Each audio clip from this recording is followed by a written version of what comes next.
Finally दोस्तों हम फिर हो चुके हैं खेसारी लाल यादव का जिस मूवी का आप सब इंतज़ार कर रहे थे। उस मूवी का ट्रेलर का रिलीज डेट आप सबके सामने आ गया है। जी हाँ दोस्तों, आप सबको मैं बता देना चाहता हूँ, खेसारी लाल यादव रंग दे बसंती भोजपुरी की अब तक सबसे बड़ी फिल्म, जो कि वो 2 मार्च को सुबह आप सबको SR के म्यूजिक चैनल पर देखने को मिलेगा। जी हाँ दोस्तों, ये अपडेट पसंद आए तो ज़्यादा से ज़्यादा लाइक करें, कमेंट करें, शेयर करें, सब्सक्राइब करें।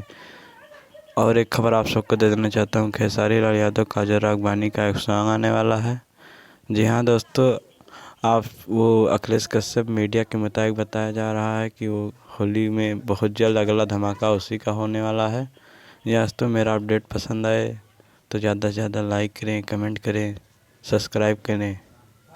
चलते हैं, धन्यवाद। फिर मिलेंगे एक नए अपडेट के साथ में।